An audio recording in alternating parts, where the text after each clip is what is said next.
2019년 본예산 질의답변 마지막 기획실 예산 설명 잘 들었습니다.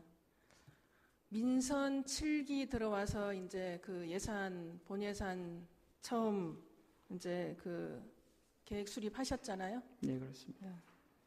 민선 7기 4년 동안 우리가 가야 할 방향, 그 민선 7기의 성장 동력이 될 만한 그 토대가 되는 예산이 어떤 전 부서를 총괄해서 어떤 것들이 이렇게 좀 있다고 우리 실장님께서는 생각하십니까? 이제 아마 그 위원님께서 잘 아시다시피 이제 민선 7기가 시작되면서 이제 민선 7기에 대한 기대 또 희망 이런 것들이 많이 변화 이런 것들도 많이 이제 있는 것으로 알고 있습니다. 그래서 아마 저희는 다른 자치단체에 비해서 경쟁력이 있는 것이 무엇일까 고민해 볼 때 역시 이제 태권도라는 큰 타이틀하고 그 다음에 반딧불을 모티브로 한 그런 브랜드 이미지 이런 것이 이제 농업 분야하고 관광 분야하고 이런 부분들이 좀 고르게 분포될 수 있도록 하는 부분하고 그 다음에 이제 농업하고 관광 분야 그 다음에 저는 이제 그런 분야하고 그 다음에 이제 교육 분야도 간과할 수 없는 부분이다 이렇게 생각을 하고 있습니다. 있고 또 우리 임종원 의원님께서 말씀하셨듯이 지역 경제 어느 지역이나 다 마찬가지겠지만 지역 경제 부분하고 인구 문제는 꼭 풀어야 될 해난이 아닌가 이런 생각을 좀 갖고 있습니다. 우리가 지금 이제 보조 사업 실링을 얘기를 많이 하시잖아요. 네네. 그죠? 네. 보조 사업은 어떤 곳에 보조되어야 되는 어떤 예산이라고 생각을 하십니까? 그러니까 이제 지금 보조 사업의 그 어떤 그 기준 우리가 실링에서도 제외를 시키고 뭐 그랬을 거 아니에요, 그죠? 네네. 다 반영은 못하고. 그러니까 이제 국도비 매칭되는 부분은 큰 이제 염려가 없는데 다만 이제 그 우리 순수 지방비 군비 부분 실링 부분이 이제 저희들한테 이제 총액으로 해준 게 126억 정도가 됩니다. 내년도에.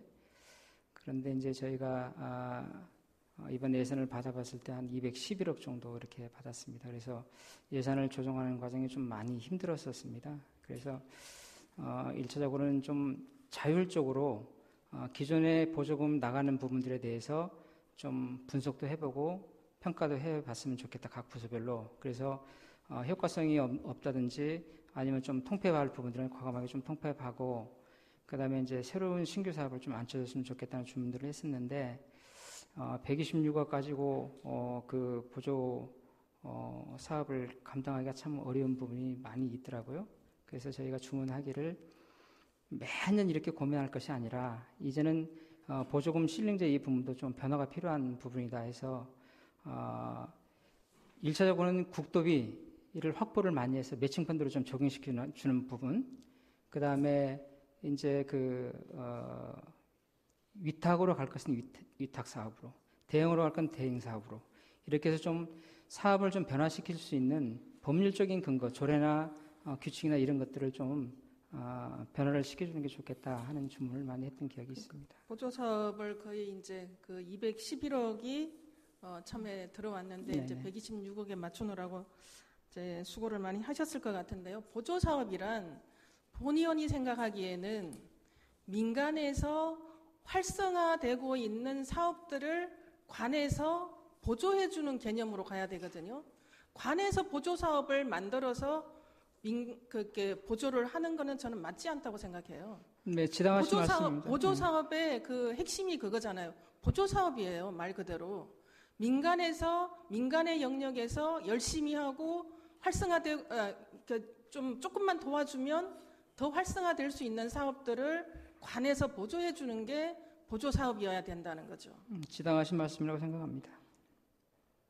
네.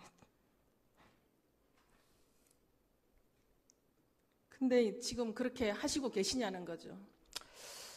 그래서 아까 어려움도 좀 말씀드렸는데요. 기존의 보조 사업들에 대한 평가 분석, 이것이 전제되지 않고서는 보조 사업 변화를 꾀하기는 좀 어려운 부분이 있다고 말씀드리겠습니다. 우리가 이제 지원 근거 마련도, 그죠?